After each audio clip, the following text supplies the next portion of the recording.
Pronto. Pessoal, boa tarde. Sejam todos bem-vindos a mais um esplendoroso encontro da nossa disciplina Projeto e Design de Interfaces. E aí, neste encontro, estamos meio que dando início a uma das coisas mais espetaculares que temos aqui no universo das interfaces, que é esses aspectos voltados à elaboração das nossas interfaces, certo? Perdão aí pela trilha sonora ao fundo, mas o que interessa é que até o momento vimos vários aspectos teóricos voltados ao desenvolvimento aí das nossas interfaces e vimos como todas essas coisas se figuram. Entretanto, ainda não colocamos assim, digamos, a mão na massa para elaborar de fato as nossas interfaces. E é a partir deste ponto, a partir desta aula, destinada a falar sobre os nossos wireframes, que a gente vai dar esse pontapé inicial para a parte mais prática, assim, digamos, aqui da nossa disciplina. Certo? Pessoal, esse barulho está incômodo? Acho que está um pouquinho, né? Responda rapidinho aí no chat. Tá tranquilo, dá para entender direito, normal. Tá? Porque porque a trilha sonora tá meio cabulosa. Pérolas do EAD, não é mesmo? Deixa eu só ver o que é esse som aqui. Pera aí, rapidinho. Rapidinho.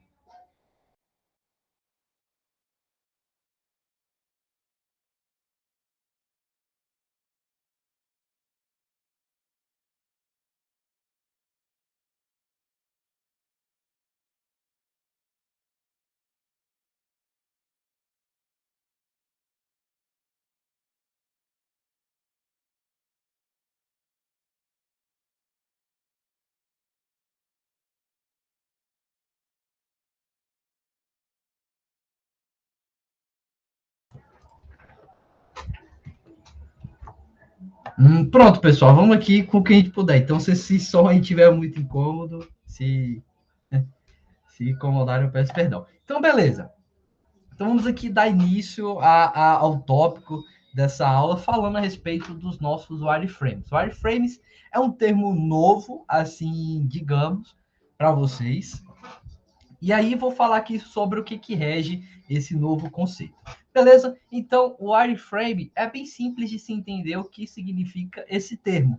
Nada mais é do que um desenho básico da nossa interface, certo? Nós vamos imaginar como a nossa interface, ela, enfim, vai se figurar no seu molde final, beleza? Então, nesse momento, quando pensamos em wireframes, nada mais é do que um desenho básico aí da nossa interface que vai demonstrar de forma bem simplificada mesmo, como o nosso produto final deverá se comportar. Eu até brinco com esse termo, eu digo que ele é mais voltado a rabisco frame, porque a gente meio que está fazendo um rabisco do que vai ser a nossa interface. E esse é o principal conceito. É um desenho básico, é um rabisco de como imaginamos que a nossa interface aí vai ficar. E aí, o objetivo de se ter esse rabisco frame nada mais é do que você organizar os elementos que entrarão aí na composição final do seu design, para que você consiga amadurecer as ideias e ter uma melhor noção de como as coisas ficarão arranjadas aí na sua tela. Beleza? E aí temos alguns benefícios por trás do uso desse aparato documental. O primeiro deles é que vocês, o X/Y Designers, vão entender quais são os elementos essenciais na hora de se criar um layout. Afinal, vocês estão rabiscando, é um esboço inicial, não representa de fato a sua interface, você está só rabiscando, imaginando como os elementos que estarão expostos ali na sua interface, de fato, ficarão aí alocados. Beleza? Segundo ponto benéfico do uso dos nossos wireframes é que eles visam, que eles fazem, na verdade, os desenvolvedores a estimar o esforço de trabalho, começar a modelagem de dados e até pensar em soluções de front-end que se adequam à solução proposta pelo design. Ou seja, isso não é vantajoso somente para a nossa área, somente para o papel que vocês irão desempenhar no futuro. No caso, futuros barra X, o X barra Y designers, certo? Nada disso. Também é vantajoso aí para o aspecto do desenvolvimento, para o aspecto aí dos devs, porque eles já conseguem bem básico, bem primitivo, óbvio, imaginar como esses elementos se figurarão na interface, se serão possíveis de ser programados, se serão difíceis ou se serão mais fáceis, enfim, certo? É como eu sempre venho apontando, é só o esboço inicial, o amadurecimento dessas ideias. Claro que com a versão final do nosso protótipo, eles conseguem estimar esse esforço de trabalho de uma maneira muito mais prática, de uma maneira muito mais eficiente. Aqui estou só ressaltando que com esses nossos abiscos, eles conseguem ter uma breve ideia do que será, do que estará disposto ali naquela interface e do esforço que será necessário para desenvolver tudo aquilo, certo? E aí, para deixar essas coisas mais evidentes, vamos aqui fazer uma breve analogia com aspectos aí da área da engenharia civil, com a área da arquitetura também, certo? Então, pense aí na construção de um imóvel. Sabemos que, se esse nosso imóvel não tiver um planejamento, então as coisas serão construídas ao torto e ao léu. O pedreiro vai construir da forma que ele imagina, e vai levantar as paredes de qualquer forma, não vai ter uma organização, vai ficar bem diferente do que você estava imaginando da construção final.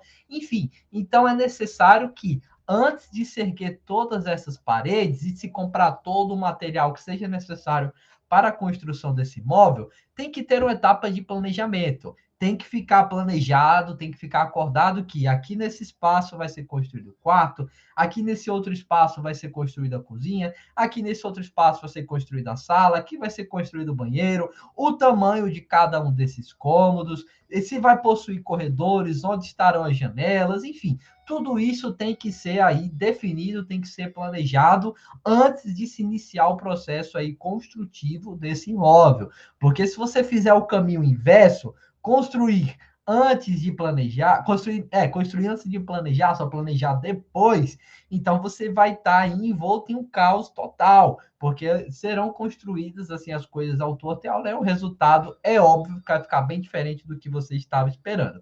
Então, nesse ponto, aí, com esse planejamento desse imóvel, o que, que tem que ser entendido? O que é o espaço que será construído? Ah, vamos fazer uma casa com 4 cômodos. Ah, vamos construir aqui uma loja. Ah, vamos construir aqui um estacionamento. Vamos construir aqui um prédio. Vamos construir aqui um shopping. Enfim, tem que se ter a noção do que vai ser construído, certo? Para que o planejamento seja feito em cima de tudo isso. Outro ponto, tem que se entender também as funções que as pessoas realizarão em cada um desses espaços. Ou seja, se aqui uma sala. O que as pessoas fazem na sala? Geralmente assistem TV, geralmente descansam. O que as pessoas fazem na cozinha? Geralmente fazem comida, geralmente comem, geralmente lavam a louça. O que as pessoas fazem no quarto? Geralmente vão dormir, geralmente vão descansar. O que as pessoas fazem no banheiro?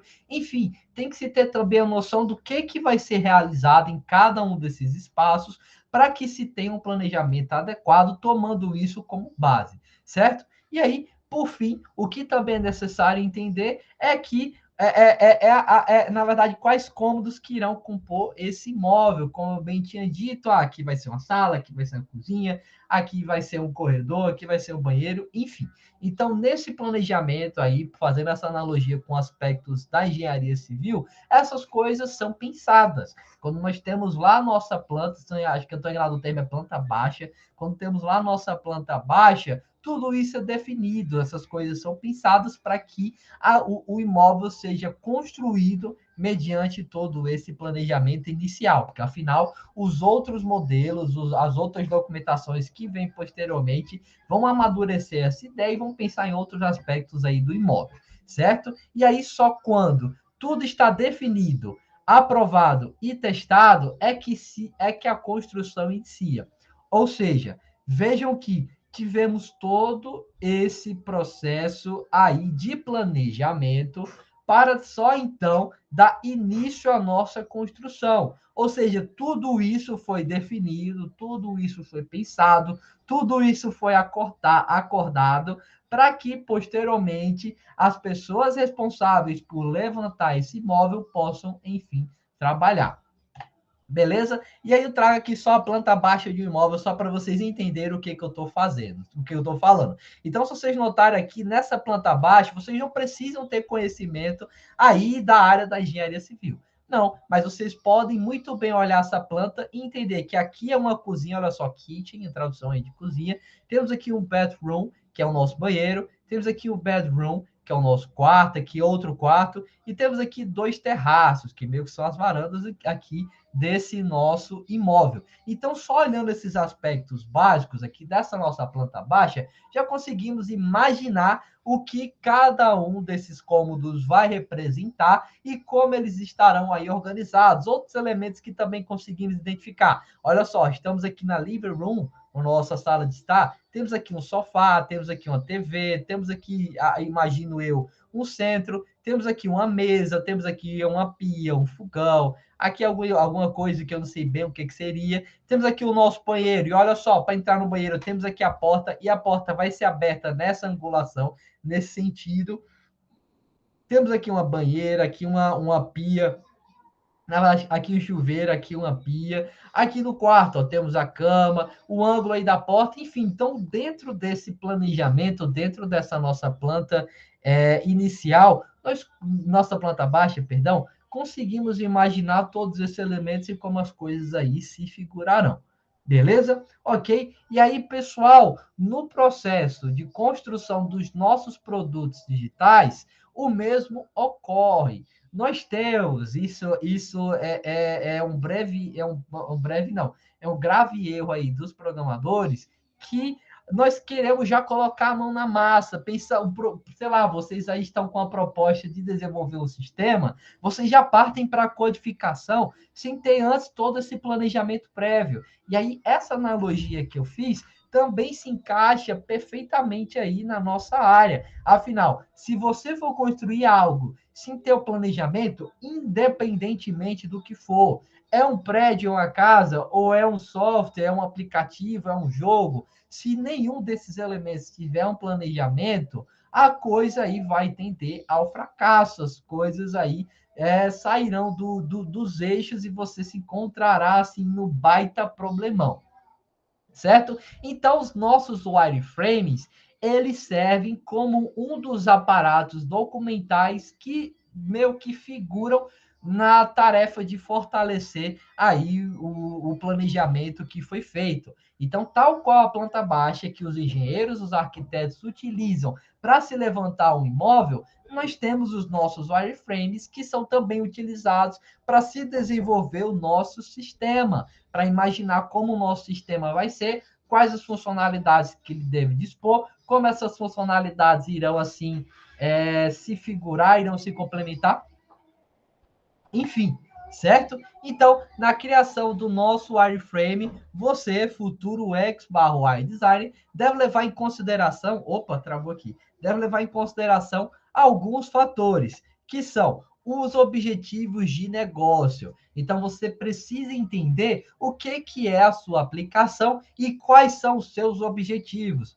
Ah, se vai ser, deixa eu imaginar aqui, uma loja virtual. Então, quais são os objetivos de uma loja virtual? Vender os seus produtos, fidelizar os clientes, fazer cadastros, sei lá, deixa eu ver aqui, facilitar o processo de pagamento. Enfim, temos vários objetivos que uma loja virtual tem.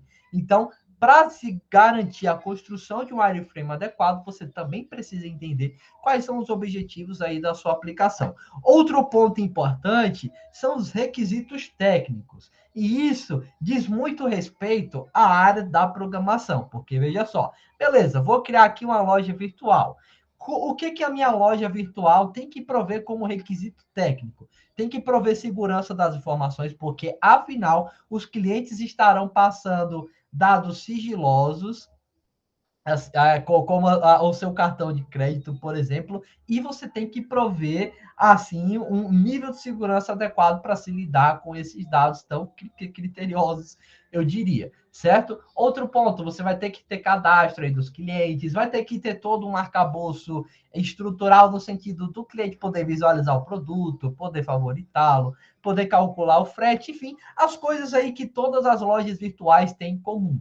Então, se vocês forem no site da Magazine Luiza e no site da Americanas, vocês verão várias similaridades entre as duas interfaces desses sistemas que regem esses requisitos técnicos que eles devem possuir, certo? Outro ponto importante são as possibilidades e limitações técnicas da plataforma. Pensando só, numa loja virtual. O que uma loja virtual pode fazer? Ela pode fidelizar o seu cliente, pode calcular o frete, pode oferecer desconto, pode, sei lá, favoritar os produtos que a pessoa mais gostar, enfim, todas essas são as possibilidades. Mas quais são as limitações técnicas da plataforma? Temos aí também esses aspectos que limitam o uso dessa interface. Sei lá, você aí está pensando em implementar, deixa eu ver aqui, uma inteligência artificial, tal como a Alexa, para auxiliar os processos aí de compra desses clientes nessa interface, nessa loja virtual.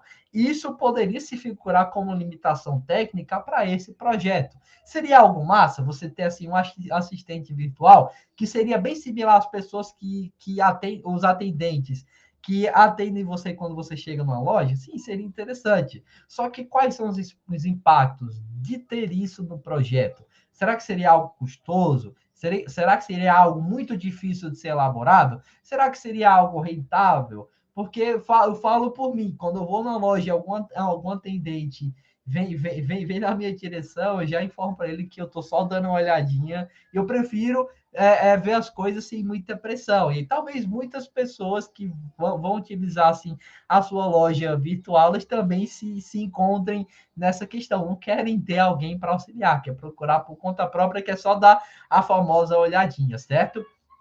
Então, isso também são coisas a se pensar no tocante a essas limitações técnicas aí da sua plataforma. Beleza? Outro ponto, o tom de voz da marca ou da empresa. E, pessoal, isso aqui é algo muito importante. Quando vocês forem, enfim, para o mercado de trabalho e trabalhar em alguma empresa, esse tom de voz da marca e da empresa é algo tão forte que você tem que seguir à risca. Na minha experiência lá com a Hello, como eu até tinha dito, eles tinham lá o Hello Kit, que era o kit aí dos elementos da interface que regiam a marca da empresa. Nós tínhamos que seguir aquilo fielmente. Ah, eu posso colocar um ícone diferente? Eu estou achando esse ícone feio. Não, você não pode, porque é algo que dita o tom de voz da marca, da empresa. É algo que você é obrigado a seguir. Você não pode assim, nem sequer levantar dúvida. Você tem que seguir aquilo e ponto final, porque rege aí o tom de voz da marca e da empresa. Então, todo o planejamento que você fizer em questão da interface tem também que figurar a respeito desse tom de voz aí da marca e da empresa, porque é algo muito importante. A Coca-Cola tem o seu próprio tom de voz, a Magalu tem o seu próprio tom de voz, a Americanas também tem, e outras tantas marcas famosas assim também. O cigarro, por incrível que pareça, também tem o seu próprio tom de voz. É tanto que, se vocês vissem algo que fugisse dos moldes do cigarro, alguma coisa que fosse diferente, ou melhor, que fosse muito bem elaborada, vocês já iam perceber, vocês iam notar essa sutil diferença de algo que fugiu do tom de voz aí desse produto digital, certo? Alguma coisa que foi muito bem elaborada que fez você pensar, meu Deus, será que isso foi desenvolvido lá pelo pessoal da Sutic? Ou será que foi algo aí terceirizado? Enfim, porque isso aqui está muito bem feito e o cigarro é cheio de falhas, enfim. Então, vocês notariam essa diferença em algo que estivesse presente aí nesse produto digital, certo? E aí, é claro que nenhuma empresa quer ter essas diferenças tão sutis aí nos seus produtos. Elas querem defender com unhas e dentes o próprio tom de voz, e aí é algo que você é obrigado a seguir. Beleza? Outro ponto, possibilidades, limitações e boas práticas de hardware. Afinal, você também tem que pensar aonde esse seu software ele vai ser executado. Ah, beleza, eu estou fazendo um aplicativo, como muitos de vocês disseram para mim nas aulas passadas. A minha ideia vai ser somente um aplicativo. Beleza, se vai ser somente um aplicativo, então pense aí a respeito das possibilidades, limitações e boas práticas do hardware aí que você escolheu para ser prioritário na execução aí da sua ideia. Se vai ser somente um aplicativo, então pense em todas as possibilidades aí que um aplicativo possui. Como, por exemplo, você vai ter uma maior interação com o usuário, você vai ter outras possibilidades do usuário interagir, afinal, ele vai estar interagindo com a tela do celular, que é touchscreen, então você pode ali fazer de tudo diferente aqui da tela do computador, que eu tenho que interagir com o mouse, e aí eu acabo tendo alguma coisa um pouco mais limitada, enfim. Então, você tem que pensar também a respeito do hardware aonde o seu software aí vai ser executado, onde a sua interface estará ali presente, certo? Outro ponto, em questão dos guidelines, falamos brevemente sobre eles, é um universo bem aprofundado. Temos lá o Material Design, que diz respeito a como as interfaces de dispositivos Android devem se figurar, e vimos a User Interface Guidelines, que dita como os aplicativos lá para o sistema iOS devem também se comportar. Então, se você vai estar trabalhando com algo que se figure como nativo, ou alguma coisa que tenha essa distinção nessas duas interfaces, beleza, eu estou aqui com a minha ideia, ela vai ter uma interface diferente, ela vai ter uma interface para Android e outra interface aí para o iOS. Então, você vai ter que seguir à risca esses guidelines. Ou se você vai estar com uma ideia aí, que é o caminho mais fácil, é o caminho mais e a estratégia mais comumente adotada, de se seguir o design orientado à marca, então esses guidelines acabam sendo um pouquinho deixados de lado, mas as coisas mais importantes deles, o que é essencial, você aí tem que manter. Beleza? Opa!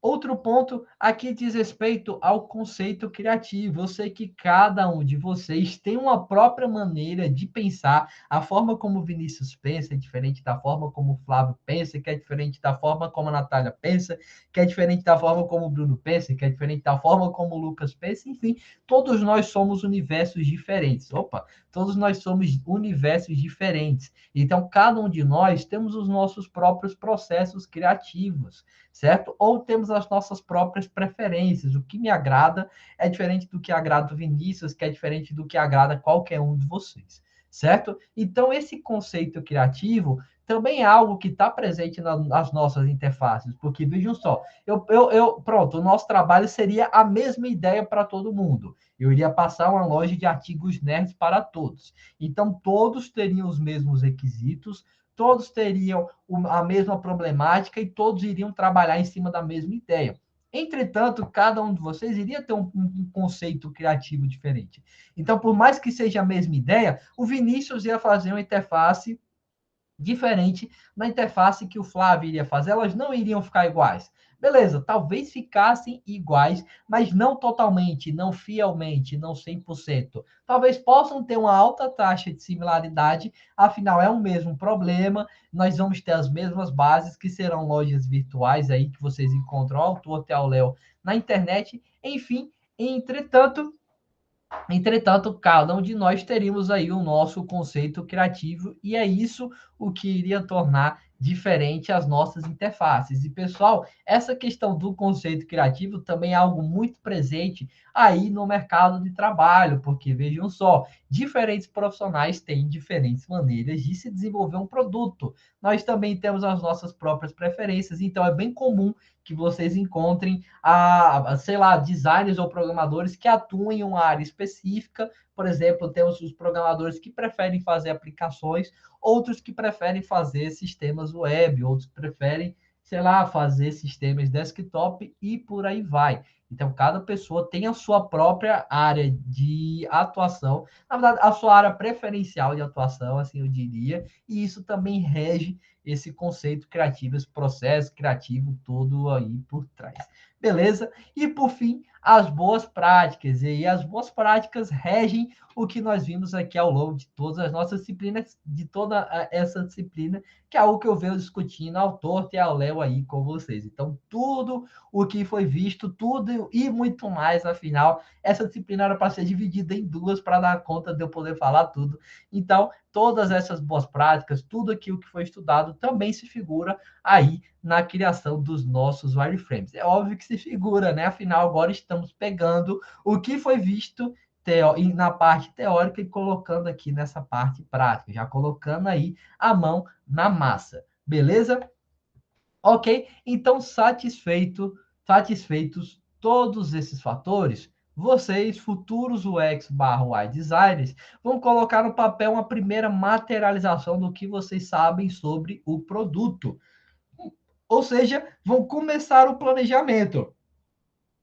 E aí também falamos lá no Design Sprint, lá naquela técnica do Crazy 8, dos 8 minutos aí que vocês teriam para pensar em diferentes interfaces. Isso, na verdade, aquilo se figurava como wireframes. Os nossos wireframes são exatamente aquilo. Vamos começar a rabiscar a nossa interface. Então, vocês vão colocar no papel, exatamente no papel, uma materialização do que vocês sabem sobre o produto. Então, vocês já vão começar a pensar nas nuances da interface, vão começar a estruturar tudo isso para se prosseguir com esse planejamento inicial e ir amadurecendo ele até chegar aí à obtenção do seu protótipo de alta fidelidade, que é o protótipo que eu até arrisco dizer 99% fiel à interface final aí do produto, certo? E aí, durante o seu processo criativo e durante esse processo de desenho da sua interface, do seu wireframe, você vai tomar diversas decisões acerca da interface do produto. Ou seja, você vai pensar, acho que a disposição desse botão aqui está ok, acho que esse botão aqui está estranho, acho que essa interface aqui está um pouco pesada. Enfim, você vai tomar diversas decisões, tomando também, levando em consideração tudo que foi visto aqui ao longo da nossa disciplina, certo? Ok? Então, os nossos wireframes são isso aqui. Vejam só, eu tô com um papel, claro, esse papel aqui tá um pouquinho mais trabalhado. Não tá só aquele papel cru, para papel branco aí, que vocês encontrariam a famosa folha 4. Aqui é isso aqui o que eu vou passar para vocês, para quem quiser utilizar, claro. E notem que nesse wireframe, eu já trago aí o molde de uma interface aqui voltada para um dispositivo iOS. Vocês podem bem notar que isso aqui seria aí um iPhone, certo? Não sei qual, mas aqui é só um exemplo. Então, vocês poderiam começar a rabiscar toda a interface aqui, todo esse espaço para imaginar como o seu aplicativo aí se figuraria. Então, aqui nós poderíamos, por exemplo, rabiscar a tela inicial ou a tela de cadastro, aqui a tela, sei lá, de apresentação de um produto, aqui a tela de pagamento, enfim, fica a seu critério rabiscar cada uma dessas interfaces de acordo com o que você está planejando, certo? Então, os nossos wireframes, os nossos rabisco frames, são exatamente esses camaradas. Lápis e papel começa a desenhar a sua interface. É esse o primeiro ponto, para se dar início ao nosso processo aí de desenvolvimento das nossas interfaces. Então, a gente sempre começa com lápis e papel, rabisca tudo e aí prossegue com esses rabiscos, esse planejamento inicial para a elaboração aí dos nossos protótipos de baixa, média e alta fidelidade. Se vocês bem notaram, isso aqui, o nosso wireframe, ainda não é o nosso protótipo, e aí ao longo de toda essa aula eu vou justificar aí o porquê. Certo? Outro ponto aqui, olha só, tinha até esquecido, eu tinha colocado os três, beleza? Olha só, temos aqui o nosso protótipo, o nosso wireframe, perdão, mobile, aqui o nosso wireframe para um tablet e aqui o nosso wireframe para um dispositivo desktop, certo? Então, vou disponibilizar tudo isso aqui para que vocês possam aí utilizar nos vossos processos criativos. Beleza? Então, do conteúdo de todas essas páginas, vocês também terão que pensar em um método de navegação, certo? E aí, a respeito desse nosso método de navegação, quando, enfim, incorporarmos uma certa navegação no nosso dispositivo, o usuário que está simulando esse nosso protótipo, clicou aqui nesse botão, vai ser redirecionado para outra página. Então, aí sim nós teremos um protótipo. Aqui nos nossos wireframes, teremos só a visão estática das coisas, só esse esboço inicial, como eu já venho ressaltando, lápis e papel e só rabiscar a interface. Isso é o nosso wireframe. Quando colocarmos algum tipo de interação, clicou nesse botão, foi direcionado para esse outro wireframe, então aí teremos um dos nossos protótipos, baixa, média ou alta fidelidade. Certo? Beleza? Então, vocês têm que elaborar os seus wireframes, já pensando nesse método de navegação. Vocês não irão incorporar nesse camarada essa interação, mas vocês já começarão a pensar nela. Ah, eu estou aqui com a tela de apresentação de um produto, imaginando em uma loja virtual. Então, está aqui apresentado o meu produto, tem aqui o botão de comprar, que eu sei que se o meu usuário clicar, ele vai ser redirecionado aí para a tela de compra. Tenho aqui o botão de calcular o frete, que iria demonstrar alguma atualização aí na interface, mostrando o valor do frete calculado. Tenho aqui o botão de, sei lá, crie sua conta, que redireciona o usuário para uma tela de cadastro. Enfim, teremos aí todos esses nossos elementos que facilitarão a navegação dentro dessa nossa interface, dentro aí do que estamos planejando. E isso é algo comum, é algo padrão, até, na verdade, é algo padrão que todo software interativo deve ter. Esses elementos dos quais o usuário interage com eles e é redirecionado aí para uma outra parte do nosso software, certo? Então, nas lojas virtuais, nos sites institucionais, nas redes sociais, enfim, vocês encontram tudo isso. Até aqui no próprio Google Meet nós temos essas coisas. Olha só, aqui se eu clicar nessa setinha que está apontando para a direita, eu vou aqui para o próximo slide. Então, esses são os nossos elementos interativos que devem obrigatoriamente estar dispostos aí na nossa interface, porque se eles não estiverem dispostos, então como é que a pessoa vai navegar dentro do nosso software? Então, é impossível sem esses elementos, certo? Outro ponto é que sites, sistemas interativos e aplicativos, eles podem possuir um fluxo mais linear. Você meio que vai tendo uma linha assim de progresso. Passa por essa página, passa por essa e chega a esse ponto, certo? Isso é algo também bastante comum, ter esse fluxo linear, é algo aí que você precisaria estruturar, como por exemplo, outra alusão aí para a nossa loja virtual, quando você clica no produto de compra, olha só como é esse processo padronizado. Clicou em comprar o produto, é redirecionado para o carrinho, do carrinho, dependendo do site, você é redirecionado para uma página de cadastro, para uma página de login. Após essa, você passa para a página de pagamento, depois passa para a página de revisão do seu produto e conclui a sua compra. Esse aí é um processo linear que na verdade, que todo e qualquer sistema que se figure como uma loja virtual deve possuir, certo? Isso é algo padronizado e que você deve também seguir para não fugir do que os usuários, do que as pessoas, do que os clientes já conhecem. Se você for fazer algo diferente, afinal você tem essa possibilidade, tenha a noção de que isso tem que ser algo muito útil e que não faça o seu cliente se desvirtuar da tarefa que ele está buscando realizar nesse momento, que é concluir a compra do seu produto. Se ele clicou no botão comprar, então isso induz que ele quer comprar aquele produto. Qualquer outra tarefa que desvirtue o cliente, o usuário, desse seu objetivo, vai se figurar como uma falha na interação aí do seu software e vai prejudicar a experiência de usuário, porque você está levando ele para um caminho diferente do caminho que ele queria aí seguir, certo?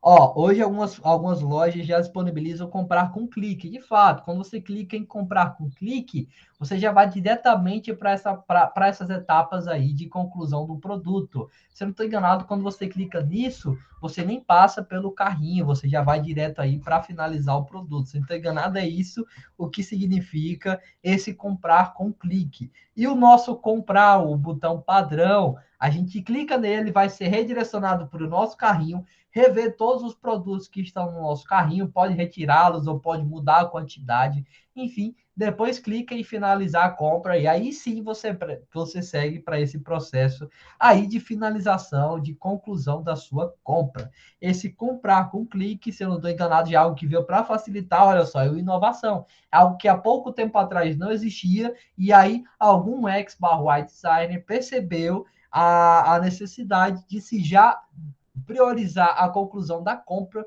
sem que o cliente passe por essas outras etapas chatas e criou essa outra funcionalidade. Então, isso aí se figurou como uma novidade, é algo que vocês podem fazer, entretanto, vocês têm que avaliar a relevância dessa novidade aí que vocês estão incorporando na sua interface, beleza?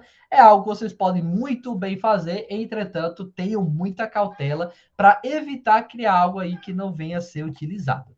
Beleza? Então temos aqui só alguns pontos de análise para as nossas necessidades de interação e que podem muito bem ajudar vocês aí nesse processo de elaboração dos nossos wireframes, certo? Então, o primeiro ponto é como a interface se comporta quando o usuário interage com ela. Afinal, o que eu tenho já enfatizado aí para vocês aos montes. Pense nos elementos interativos. Tenho esse botão de compra. Se o meu usuário clicar nesse botão de compra, o que ocorre?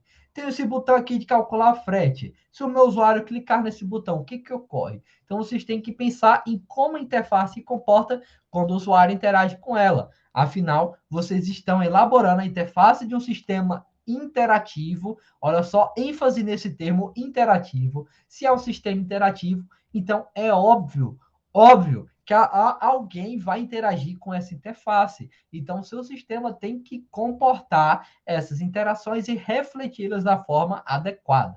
Beleza? Você não está criando uma API que recebe dados de um outro servidor, processa e repassa aí para eles. Não. Você, claro, você pode fazer isso, só que isso não seria tema aqui da nossa disciplina. Estamos pensando nos sistemas interativos, que irão ter algum tipo de interação que as pessoas, os clientes, os nossos usuários, irão realizar na nossa interface. Nós estamos pensando nos sistemas na sua versão crua, nas famosas API, ou sistemas aí que funcionam a nível de back-end. Estamos pensando nas coisas mais para a parte do front, nessa parte mais interacional, nessa parte de maior interação com os usuários.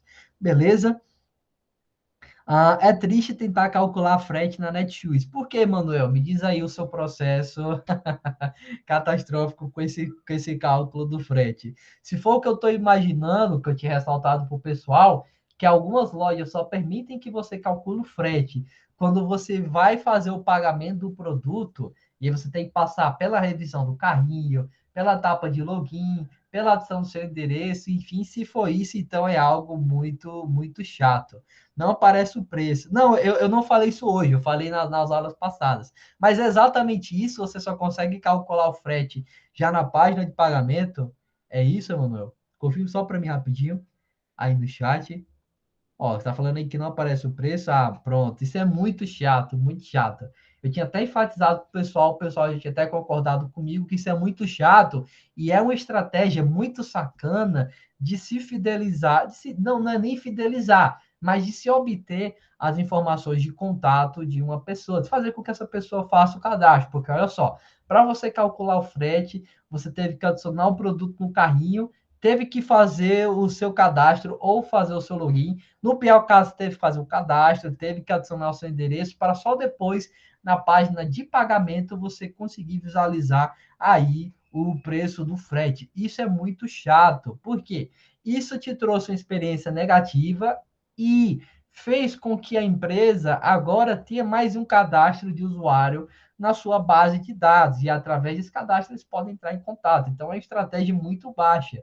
Porque se você quer comprar o produto, é óbvio que você vai calcular o frete. Para se calcular o frete, você tem que fazer o cadastro. Então, isso é algo muito chato e algo muito errado também. Uma estratégia bem baixa, bem suja de se obter as informações desse cliente e fazê-lo com que ele realize o seu cadastro sem que ele queira de fato fazer isso. E aí também temos a possibilidade de você passou por todo esse processo, foi calcular o frete, viu que o preço do frete é superior ao preço do produto que você quer comprar, ou viu que o preço do frete está muito caro, então isso pode até inviabilizar a compra.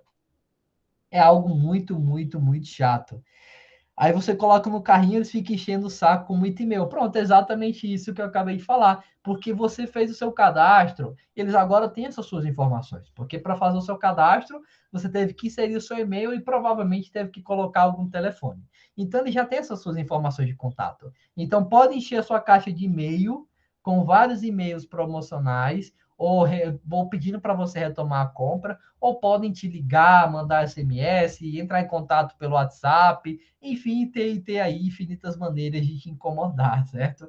É algo bem chato.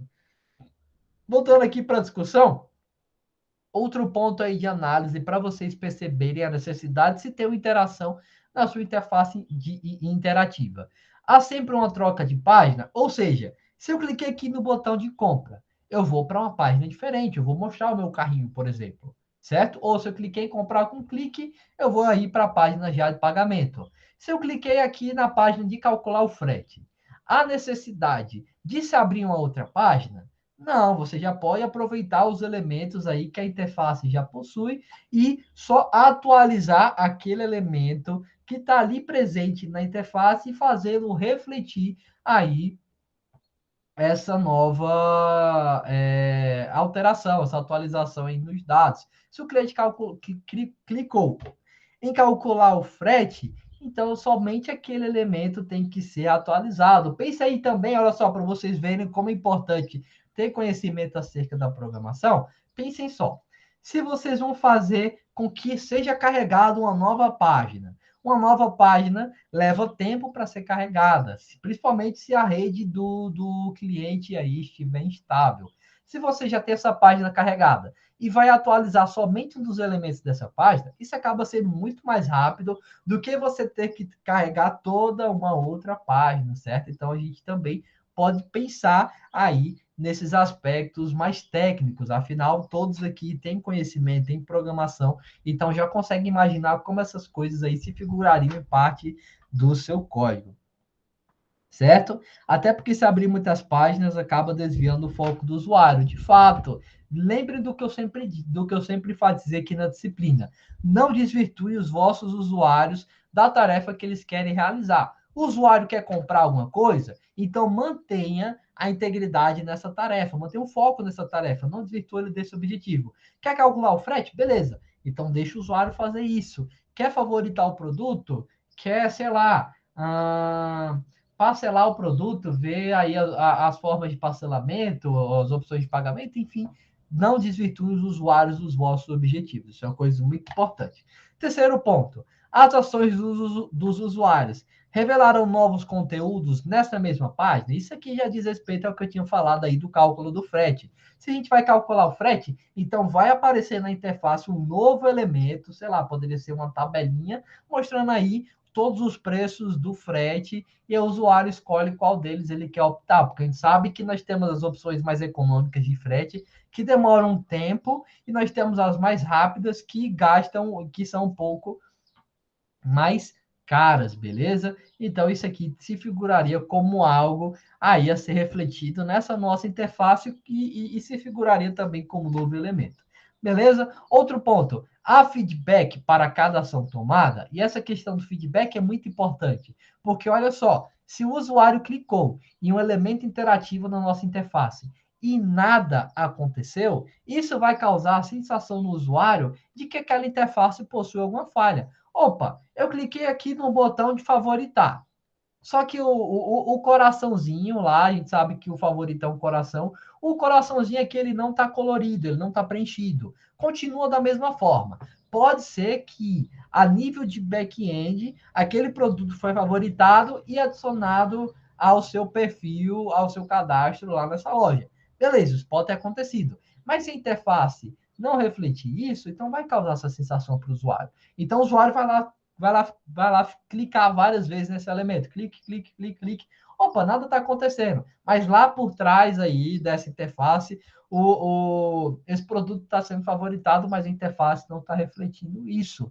Então, refletir também esse feedback é algo importante e é óbvio que é algo aí que vocês também devem possuir nas vossas interfaces, nos vossos protótipos.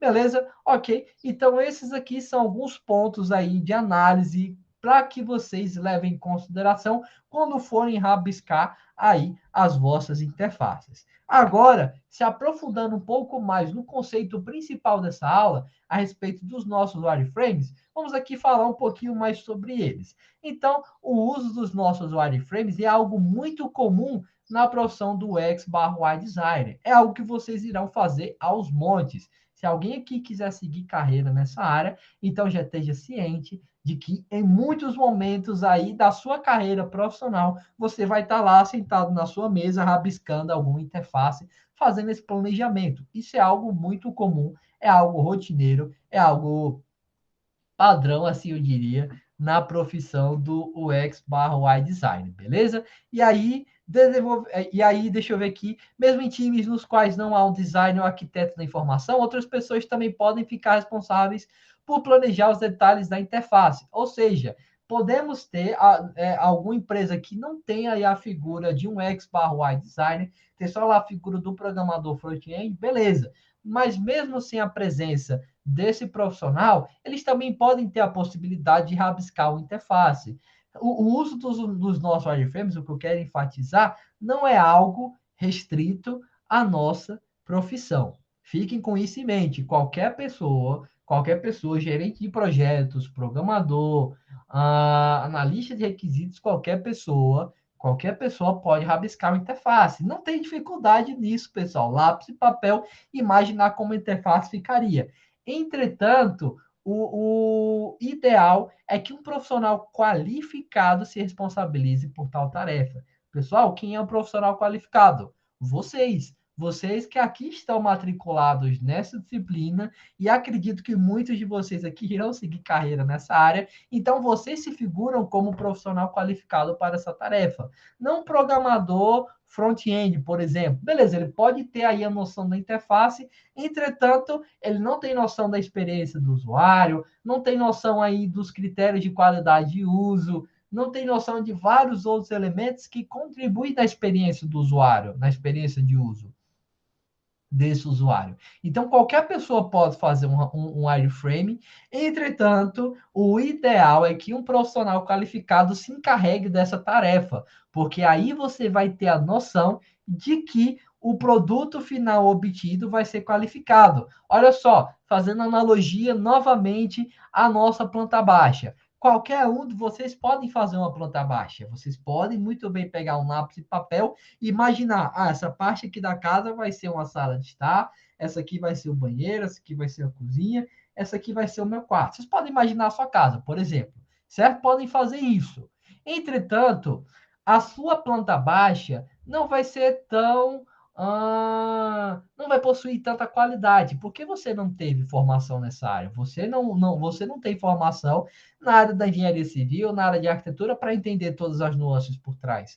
Você, por exemplo, não vai pensar no conforto ambiental, não vai pensar aí no melhor proveito aí do espaço que você tem destinado aí para o seu imóvel, enfim, porque todas essas coisas se destinam aos profissionais dessa área. Por isso que nós temos áreas tão distintas. Temos aí o engenheiro civil, temos o médico, temos vocês, os UX/UI designers, temos os desenvolvedores, enfim, porque cada pessoa tem a sua própria área de atuação, tem o seu próprio grau de conhecimento, e o ideal é que essas pessoas atuem nessa área, não que vão atuar em áreas diferentes. Então, vocês podem muito bem fazer uma planta baixa, entretanto, o engenheiro vai fazer uma planta baixa bem melhor do que você. Da mesma forma que o seu gerente de projetos pode fazer um wireframe, entretanto, você vai fazer um wireframe bem melhor do que o seu gerente de projetos. Esse é o conceito aí por trás, certo? Outro ponto. O que os nossos wireframes mostram? Mostram aqui em primeiro destaque a hierarquia da interface, ou seja, vocês vão ver quais são os elementos com maior peso visual e aí esses elementos serão aqueles que serão priorizados. Falamos sobre isso também nas nossas aulas, quando eu falei dessa questão da hierarquia, certo? Em que os elementos maiores acabam chamando mais atenção do que os elementos menores e aí, por padrão, esses elementos maiores têm um maior destaque porque priorizam coisas com uma maior prioridade, assim, digamos. Então, os nossos wireframes também podem reportar isso, a hierarquia que a nossa interface irá conter. Outro ponto, a disposição das informações na tela. Isso é algo lógico, é algo óbvio. Se os nossos wireframes, os nossos rabiscoframes, são esboços da nossa interface, então é óbvio que nós iremos imaginar como as informações estarão dispostas aí na nossa interface. A ordem de leitura, o que esse botão aqui significa, o que aqui deve estar escrito, enfim, vamos ter a exposição dos elementos dessas informações aí na nossa tela. Então, o nosso wireframe também mostra isso. Outro ponto, quantidade e tipo de conteúdo. Isso também é algo muito importante, porque a gente vai conseguir imaginar que, nesse ponto eu quero ter uma imagem. Nesse ponto aqui eu quero ter um parágrafo de texto. Você também pode ter esses elementos, certo? Isso é um tipo de conteúdo. Aqui eu quero ter um vídeo apresentando, sei lá, alguma coisa. Beleza, você rabisca e imagina, aqui vai ficar um vídeo. Aqui vai ficar uma foto. Aqui vai ficar um parágrafo. Você pode ter à disposição desses elementos e também pode pensar em questão das suas quantidades. Aqui eu quero uma lista com várias imagens. Beleza, então você pode colocar isso aí no seu rabisco. Pode rabiscar como você imagina essa lista. Aqui eu quero uma fileira de vídeos mostrando o meu produto. Beleza, você pode ter tudo isso. Você pode imaginar quantos itens aí, quantos vídeos você quer apresentar nessa interface, certo? Beleza, então você pode ter tudo isso na sua interface, toda essa quantidade e o tipo de conteúdo. Olha só, numa página de notícias, por exemplo, o que nós temos numa página de notícias? Temos título, subtítulo, texto, imagens, nome do autor, data da publicação e espaço para comentário dos leitores. Você pode muito bem imaginar tudo isso no seu wireframe, fazer o rabisco de todos esses elementos, indicar aqui é um título, aqui é um subtítulo, aqui é o espaço de comentários, aqui é o espaço do texto, aqui é uma foto, uma imagem, enfim, pode muito bem ter tudo isso aí nesse seu wireframe, nesse seu planejamento inicial. Beleza? Outro ponto, e isso aqui é um dos mais importantes, menus e elementos de navegação. Afinal, sem esses dois camaradas, sem ter o menu e sem ter esses elementos de navegação, o seu wireframe vai ser só uma página estática. Só uma página estática. Se não tiver o menu para o usuário navegar entre todas as seções do seu software, ou se não tiver os elementos de navegação para o usuário também navegar entre as diferentes páginas aí do seu software, então você só vai ter uma página estática. Só vai ter algo ali que o usuário vai ler e pronto, ele não vai conseguir interagir porque você não tem menu, você não tem elemento de navegação. Então, esses aspectos, menu e elementos de navegação, são as coisas mais essenciais dentro do nosso software, certo? Sem eles, a gente vai ter uma página estática. Pessoal, uma página estática é um sistema interativo? Óbvio que não, porque um sistema só é interativo quando ele possui elementos voltados à interação com quem? Com o usuário. Quando eu sei que, e quando eu, como usuário, sei que se eu clicar nesse botão, eu vou ser redirecionado para uma página. Quando eu sei que eu, como usuário, clicar nesse botão, vai abrir o menu aí de navegação e por aí vai, certo? Então, menus, elementos de navegação são essenciais. Vai fazer o seu wireframe? Então coloque esses camaradas, porque sem eles você vai ter aí uma página estática. Páginas estáticas fogem do escopo aqui da nossa área, porque não tem nada a ver com sistemas interativos. Certo? Outro ponto, comportamento em vários tamanhos da tela. Viram lá que eu mostrei três wireframes diferentes para vocês? Mobile, do tablet e o desktop. Então, nós temos aqueles camaradas já para refletir como o seu software irá ser executado em cada um desses elementos de hardware. Como ele vai funcionar em dispositivos móveis, como vai funcionar nos tablets, ou como vai funcionar aí nos notebooks, em dispositivos desktop, por aí vai. Então, isso também é algo aí a ser pensado nos nossos wireframes. É, é, você elaborar, não, você planejar esse comportamento em vários tamanhos de tela. Então, vou ter aqui a minha interface, como ela vai interagir, na verdade, como ela vai se figurar em um elemento, em uma interface desktop, por exemplo. Lembram lá da técnica que eu falei para vocês algumas aulas atrás do Mobile First? Então, isso aqui é o que seria aplicado. Então, você começaria utilizando essa técnica, que eu recomendo fortemente que utilize, vocês começariam fazendo o wireframe da interface mobile, certo? E utilizariam esse wireframe para elaborar a interface desktop, pegando tudo que está ali disposto na interface mobile e colocando todos esses elementos na interface desktop, sem colocar nem pôr. Porque fazendo desse jeito, você vai ter a garantia de manter assim a integridade da sua a aplicação da sua interação e evitar que ela venha ficar poluída demais, foram coisas aí que eu abordei naquela aula sobre mobile first. Beleza? Outro ponto também importante que os nossos wireframes enfatizam são os requisitos de negócio e sistema, certo? E isso é algo muito importante, porque esses requisitos de negócio e sistema são exatamente as funcionalidades que o seu software deve ter. E essas funcionalidades não são coisas que competem a você pensar a respeito, porque nós temos um profissional qualificado para isso. O profissional qualificado para isso é o analista de requisitos, certo? Tanto que nós temos até uma disciplina voltada para isso, engenharia de requisitos, certo? Se não estou enganado, até o professor Wallace que ministra, eu já ministrei também há um tempo atrás. Então, essa disciplina, essa área é voltada a se pensar a respeito das funcionalidades do nosso software.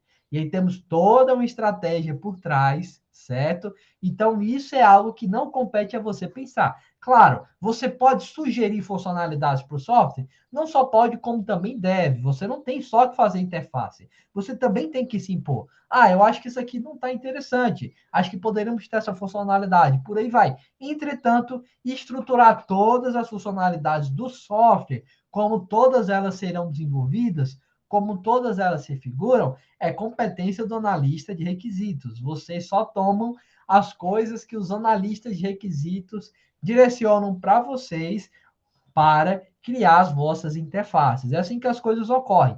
Então, nas empresas aí, na vida profissional futura de vocês, vocês irão se deparar com dois times diferentes, o time de requisitos e o time de design. Vocês irão trabalhar lado a lado, no sentido de que o time de requisitos vai passar as ordens para vocês, certo? Então, eles vão imaginar as funcionalidades, vocês irão tomar essas funcionalidades e criar as interfaces. É assim que as coisas se figuram. E aí, durante esse processo, vocês também podem sugerir melhorias, podem sugerir novas funcionalidades, enfim, sempre se imponham. Não aceitem as coisas de bom grado. É assim que funciona na vida real e isso acaba sendo muito vantajoso para o projeto como um todo.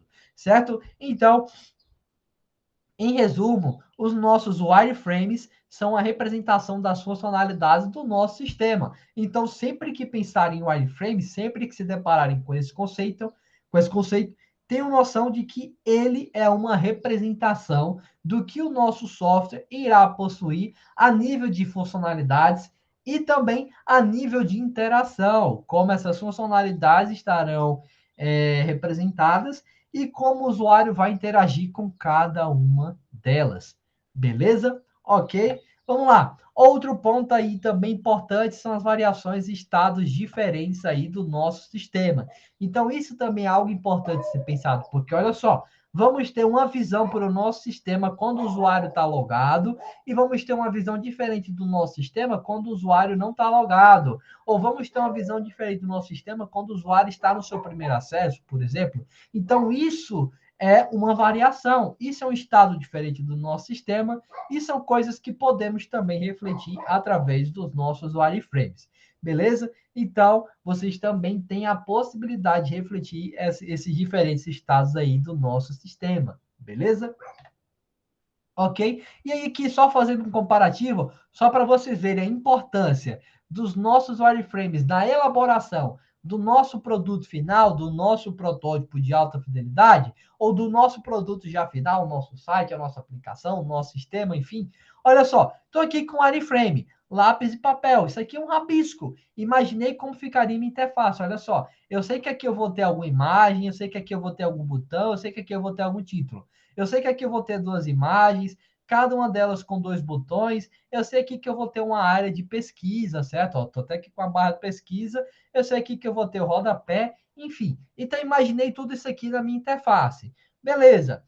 Eu amadureci essa minha ideia, certo? Isso aqui seria um protótipo de média fidelidade que eu falo na próxima aula e finalizei aqui com esse meu protótipo de alta fidelidade ou com o meu produto final. Então, olha só, comecei com esse rabisco, meu wireframe, e através desse rabisco eu obtive esse meu produto final. Olha só, o meu rabisco não refletiu exatamente o meu produto final, porque olha só, o que está aqui disposto está um pouquinho diferente do que ficou aí. Não, um pouquinho não. Está muito diferente do que ficou aí no esboço final do meu produto, porque olha só, aqui eu não levei em consideração cores, aqui eu não pensei na disposição exata dos elementos, aqui eu não pensei nos títulos, enfim, eu pensei nessas coisas no meu protótipo final. Veja só que aqui eu só trouxe um arcabouço, eu só rabisquei, que eu imaginei que aqui ficaria uma imagem, aqui um botão.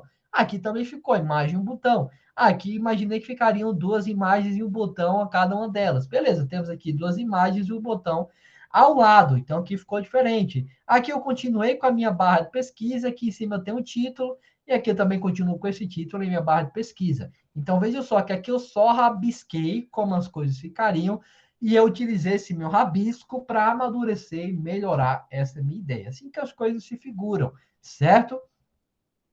Beleza, então os nossos rabiscos atuam como esses elementos iniciais para se amadurecer as nossas ideias, certo? Para amadurecer aí o nosso protótipo.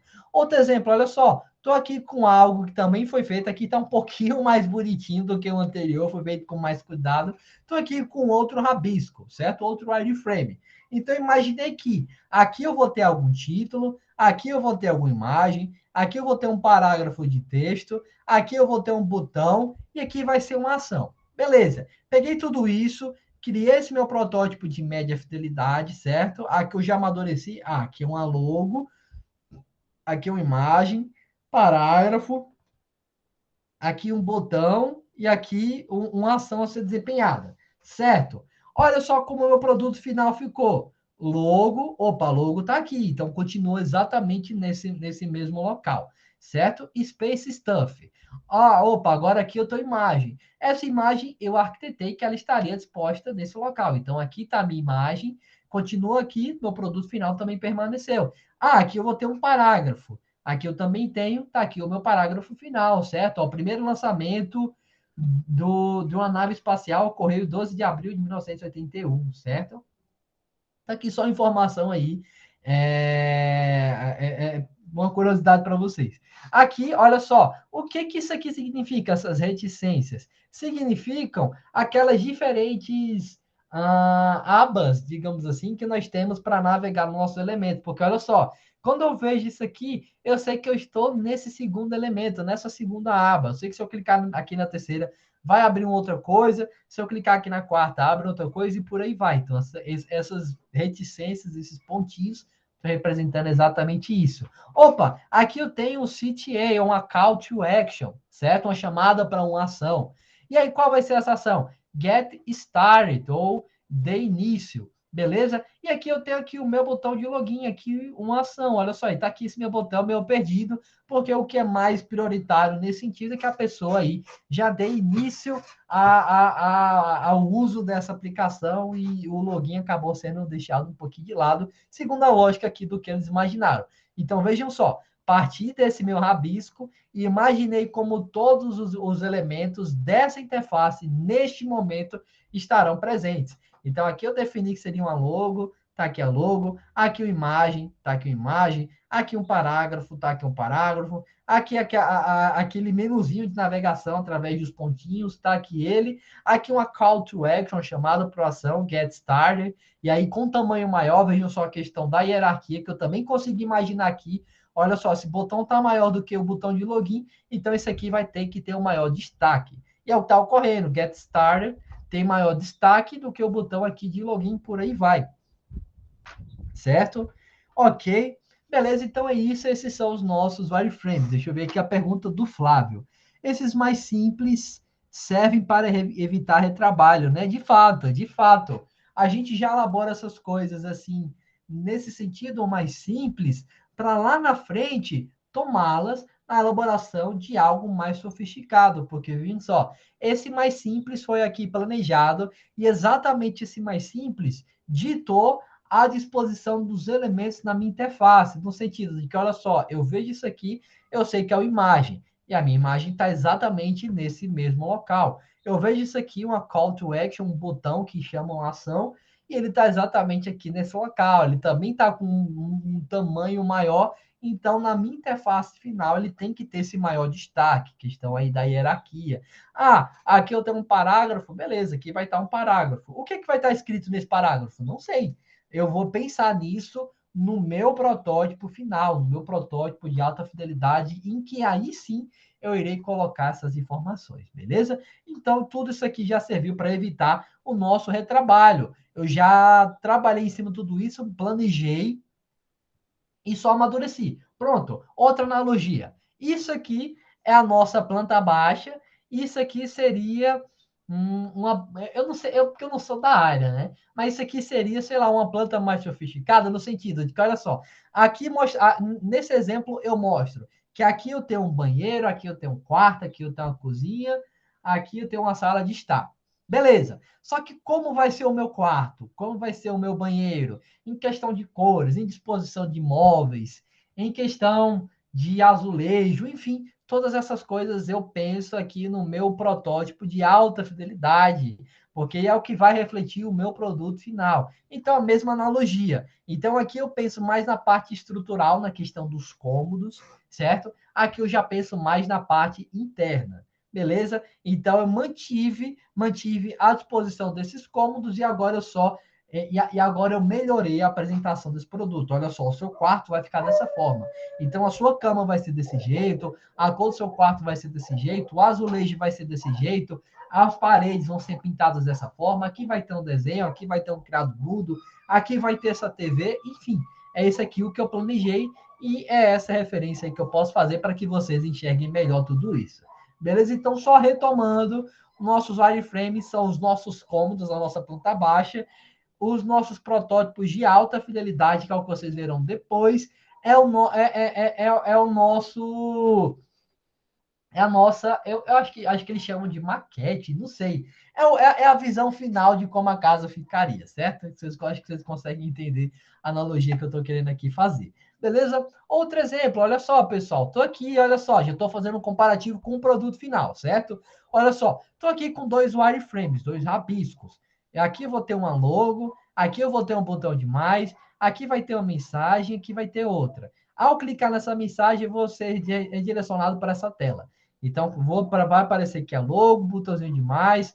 Aqui alguma coisa, groceries. E aqui eu vou procurar alguma coisa. E aqui eu vou adicionar alguma coisa nessa minha lista. Beleza. Olha como o meu produto final ficou. Logo, o botãozinho aqui de mais. Apareceu aqui a mensagem mais elaborada do que essa. Ó. You haven't made any lists yet. Ou você ainda não criou nenhuma lista, certo? E aí aparece aqui o botão adicionar lista, criar lista. E aí, ao clicar nele, eu sou redirecionado para essa tela. E aí tá aqui o nome da minha lista, groceries, sei lá, poderia ser besteiras ou compras do mês. E aí eu vou adicionando aqui os meus produtos. Esse meu aplicativo é como se fosse uma lista de compras, assim, digamos. Beleza? Então, estou aqui com o meu wireframe, certo? O meu rabisco. Desse meu rabisco, tá aqui o meu produto final. Então, mais uma vez, aqui é o nosso cômodo, aqui é a visão final dos nossos cômodos, com todos os móveis, todas as cores, enfim.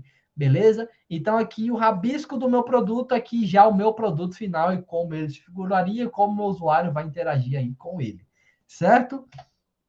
Ok? E aí, só para dar uma finalizada aqui nessa nossa discussão, temos algumas coisas que são importantes a se falar a respeito dos nossos wireframes.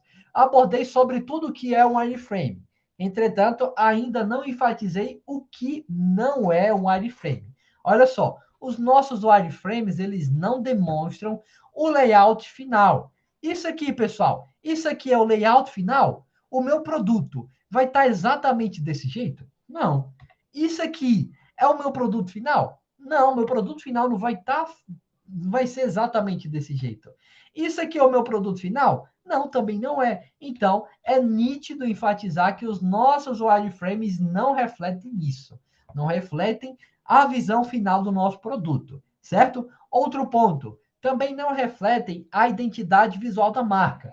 Cores, os ícones, a tipografia, tamanho da fonte, os textos, tudo que estaria disposto e que diz respeito à identidade visual da marca, não vai estar presente nos nossos wireframes, vai estar presente no nosso protótipo de alta fidelidade, certo? Porque os nossos wireframes só são tomados como esse pontapé inicial, esse arcabouço inicial, esse documento inicial, esse aparato inicial para dar início à prototipação da minha ideia. Então, a identidade visual não vai estar presente aqui, vai estar presente no meu protótipo de alta fidelidade.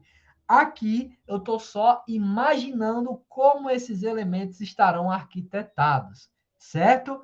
Outro ponto também importante é o texto e o conteúdo final. Não vai conter o texto e o conteúdo final. Ah, professor, pode conter? Beleza, pode, mas não é algo necessário, porque o texto e o conteúdo final é algo que tem que ser muito bem elaborado. Não é alguma coisa que você vai pensar em um rabisco de 5 minutos, por exemplo. Um rabisco que você fez numa tarde. Não. Texto e conteúdo final tem que ser algo muito bem elaborado, porque é o que vai estar disposto no produto. É o que os usuários irão ler. É o que os usuários irão visualizar. Então, essas coisas têm que ser muito bem elaboradas, têm que ser muito bem planejadas.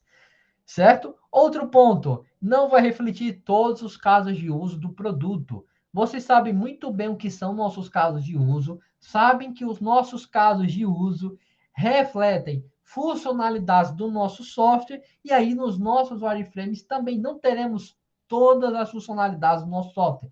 Nada disso. Vamos ter só o que for primordial, só o que for essencial nesse momento. Afinal, aqui estamos só arquitetando as coisas. Deixem as funcionalidades, deixem, na verdade, todos esses casos de uso para o protótipo final, ou deixem os casos de uso mais prioritários para o protótipo final. Aqui peguem só o que for essencial, certo? Só o que for essencial para amadurecer essa ideia, porque a ideia por trás do wireframe é essa, amadurecer uma ideia. Você ainda não tem noção de como ficaria a interface, então você vai rabiscando e planejando, e aí toma esse planejamento no desenvolvimento final aí da sua interface. Certo? Beleza? Ah, tinha esquecido, eu coloquei aqui também só alguns pontos de vantagem nessa aula. Então, olha só para a gente agora sim poder finalizar. Então, os nossos wireframes, eles evitam um trabalho que seja desnecessário, até a questão aí que o Flávio levantou, essa questão de retrabalho. Fazendo uso de wireframes, você não vai ter esse trabalho desnecessário, certo? Porque você já está fazendo um rascunho do layout final. E aí, tendo esse rascunho, você já utiliza na elaboração aí do seu layout final. Outro ponto, como todo rascunho, então ele é criado para que as pessoas possam dar feedback sobre eles, para que ele possa ser ajustado e direcionado a outras áreas do projeto. Não é à toa que os nossos wireframes são feitos com lápis e papel. Você senta na sua mesa, pega uma folha A4, ou pega aquelas folhas impressas que eu apresentei para vocês agora há pouco, e rabisca. Após fazer esse rabisco, vá ver, tem o feedback do cliente ou tem um feedback dos outros membros da equipe para entender se o que você rabiscou de fato é válido, de fato se figura como uma boa estruturação aí dos elementos interativos da sua interface. A intenção por trás dos nossos wireframes é essa: obter feedback de uma forma mais rápida e muito mais econômica. Claro, nos protótipos, em especial no protótipo de alta fidelidade, vocês também terão esses feedbacks. Entretanto, fazer correções, fazer alterações, adicionar novas coisas, remover outras coisas no protótipo de alta fidelidade acaba sendo muito mais trabalhoso do que nos nossos wireframes. Porque se no seu wireframe quer adicionar alguma coisa? Beleza, pega o lápis e risca. Ah, isso aqui não tá legal. Vamos tirar? Beleza, pega a borracha e apaga. Ah, acho que esse elemento nesse local não tá legal. Coloca ele um pouquinho mais para cima. Beleza, apaga. Vai lá, desenha de novo. Então é muito mais rápido fazer isso no lápis e papel do que fazer aí no nosso protótipo de alta fidelidade. Então, o intuito aí, a principal vantagem por trás dos nossos wireframes é ter esse feedback mais rápido, certo? Outro ponto, os nossos wireframes, eles nunca estarão 100% prontos. Então, não pense que, beleza, estou aqui com o meu wireframe, vai refletir exatamente o meu produto final. Não, esse seu artefato, é algo que foi voltado para o rascunho, para o rabisco. Então, aquilo não é exatamente o produto final. Tal qual vocês viram, olha só, deixa eu voltar aqui, tal qual vocês viram, peraí, nesse exemplo. Isso aqui não é o meu wireframe não estava 100% pronto. Porque olha só, beleza, rabisquei tudo isso, mas vejam como o meu produto final ficou. Ficou bem diferente do que eu imaginei. Eu só imaginei que aqui eu vou ter esses meus produtos, mas olha só, especial nesse elemento aqui do meio, eu já rearranjei ele de uma forma diferente. Então isso aqui simboliza que ele não estava 100% pronto, ainda estava cru. E é o que esse artefato de fato simboliza. Ele ainda é algo cru, não representa a forma final do produto, porque essa forma final do produto é competência do protótipo aí, de alta fidelidade. Beleza? Deixa eu voltar lá para o slide, se estou enganado era o 33. Isso. Certo? Então, ele não vai estar 100% pronto. Então, é muito importante que, ao se fazer os nossos wireframes, você leve em consideração isso e você tenha sempre o feedback das pessoas para que todas essas alterações aí possam ser refletidas, certo? Então, a principal vantagem por trás dos nossos wireframes está na sua facilidade e agilidade de realizar ajustes, mudar tudo ou começar outra vez. Vai mudar algo? Beleza, apaga, desenhe novamente. Ah, não estou gostando dessa interface, vou começar do começo. Beleza, pega o papel, amassa, joga no lixo, pega outro papel e começa a rabiscar uma nova ideia. Olha só, isso é muito mais prático, é muito mais ágil, muito mais econômico do que se você fosse fazer em um software, no Figma, no Adobe XD ou em outros tantos aí, na Marvel App, enfim, é muito mais econômico do que você fazer em um software destinado à elaboração desses nossos protótipos. Beleza? Então, é um processo mais rápido e econômico. E outro ponto interessante é que essa aparência de rascunho traz a sensação nos clientes, nos usuários, nas outras pessoas, de que elas podem dar o seu feedback sem ter algum tipo de julgamento ou sem ter algum tipo de peso na consciência, porque olha só, isso é algo que acontece aos montes. No final da disciplina, vocês irão avaliar os seus protótipos e pode ser que, vou pedir aqui para o meu amigo avaliar o meu protótipo. Tem alguma coisa que está feia no seu protótipo, tem alguma coisa que está feia no seu protótipo final. Só que você levou tanto tempo para fazer aquilo que o seu amigo percebeu isso. E aí ele vai se sentir ah, um pouco triste se ele comentar que aquilo tá feio, ou se ele comentar que aquilo tá errado. Isso acontece, gente, isso acontece. As pessoas são induzidas nesse ponto. Quando elas veem algo muito bem elaborado e devem dar a sua opinião, elas pensam duas vezes antes de expor a sua opinião. Nos nossos wireframes, não. Como é algo que não é tão bem elaborado, como é um rabisco, um rascunho, então as pessoas se sentem mais à vontade. Ah, não, isso aqui tá estranho. Ah, não, isso aqui tá feio. Ah, isso aqui não tá no elemento legal. Vamos rearranjar? As pessoas, elas esboçam as suas opiniões de forma mais fácil é, do que com o produto aí final aqui da nossa disciplina, que é o protótipo de alta fidelidade, certo? Então, os nossos wireframes também são vantajosos nesse sentido, permitem que as pessoas exponham as suas opiniões de forma mais fácil. Beleza? Ok. Outro ponto é que muitos gestores aguardam um wireframe 100% aprovado pelo cliente antes de dar prosseguimento ao seu desenvolvimento. E isso também é algo importante, porque olha só, se os nossos wireframes são coisas rabiscadas, que os clientes se sentem mais à vontade para expor sua opinião, então vocês podem encontrar muitos gerentes de projeto que pedem que você faça essa avaliação, colete esse feedback com o cliente várias e várias vezes, para ter um amadurecimento de tudo isso e evitar lá na frente retrabalho. Por quê? É muito mais fácil coletar esse feedback inicial do cliente aqui com os nossos wireframes do que lá com os nossos protótipos de alta fidelidade, tanto pelo problema anterior como pela complexidade das avaliações que nós fazemos dos protótipos de alta fidelidade. Claro, isso vai significar que eu não vou avaliar o meu protótipo de alta fidelidade? Nada disso, ó, o dedinho aqui. Não, ainda não. Você também vai precisar avaliar o seu protótipo de alta fidelidade, principalmente ele, porque ele vai ser o reflexo do produto final. Entretanto, você já pode ir coletando esse feedback inicial com seus wireframes, imaginando como as coisas se arquitetam e já ter esse feedback do cliente, ter noção de que é isso que ele quer, se é dessa forma que ele imagina e por aí vai. Beleza? Ok. E aí, vocês podem também tá se fazendo essa pergunta. Beleza, professor. Mas se eu quisesse agora desenvolver algo com maior nível de detalhismo, que seja próximo ao design final aí da minha interface do sistema, o que que seria isso? Eu já falei aí ao longo de toda a aula, já dei todo esse spoiler. É óbvio que isso é o nosso protótipo de alta fidelidade. E aí, falar sobre protótipos vai ser assunto da nossa aula de amanhã. Hoje eu quis só falar com vocês sobre esses nossos wireframes, sobre esses nossos rabiscos, beleza? Então, amanhã a gente fala sobre esses camaradas que trarão maior nível de detalhismo aos seus protótipos de como vocês aí irão fazê-los. Beleza? Então, sobre essa aula, o que, que nós vimos, vocês tiveram entendimento do que são os nossos wireframes, que eu até faço referência ao termo rabisco frames, que de fato é um rabisco aí da nossa interface, feito com lápis e papel.